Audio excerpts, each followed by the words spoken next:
ఏ ప్రధానమంత్రి కాలంలో 61వ రాజ్యాంగ సవరణ చేసి ఓటు హక్కు వయస్సును 21 నుండి 18 సంవత్సరాలకు కుదించారు?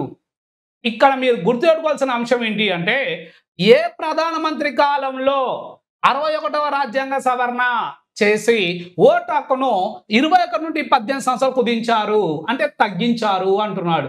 ఇప్పుడు డైరెక్ట్ ఆప్షన్స్ ఏమున్నాయి? ప్రధానమంత్రి ఇందిరాగాంధీ గారు ఉన్నారు, రాజీవ్ గాంధీ ఉన్నారు, మొరార్జీ దేశాయ్ ఉన్నారు, పివి నరసింహ ఉన్నారు. మనం ఆన్సర్ చేయాలనుకుంటే డైరెక్ట్ ఆన్సర్ రాజీవ్ గాంధీ పెట్టవచ్చు. ఇప్పుడు ఏ ప్రధానమంత్రి కాలంలో అని చెప్పడానికి ముందు ఈ సవరణ ఏంటో చూద్దాం. ఇది 61వ రాజ్యాంగ సవరణ ఏంటో చూద్దాం ఒకసారి.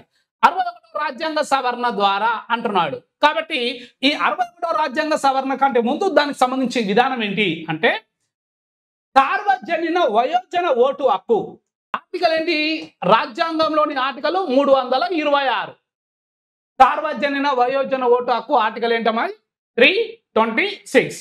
మరి ఈ సార్వజన వయోజన ఓటు హక్కు ప్రారంభంలో ఎంత ఉంది అంటే 21 సంవత్సరాలుగా ఉండేది. వయోజన ఓటు హక్కు ప్రారంభంలో ఎంత ఉండేది? 21 సంవత్సరాలుగా ఉండేది. మరి ఇప్పుడు 21 సంవత్సరాల నుంచి ఇప్పుడు ఎంత కుదించారు? 18 సంవత్సరాలకు కుదించారు.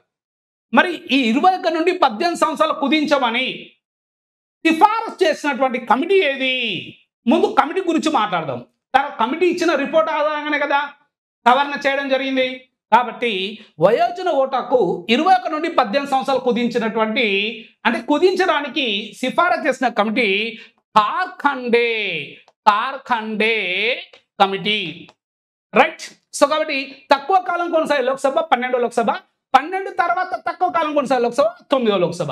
9వ లోక్సభకి ఇంపార్టెన్స్ ఏంటమ్మా అంటే తక్కువ కాలం కొనసాగిన 2వ లోక్సభ అని చెప్పొచ్చు.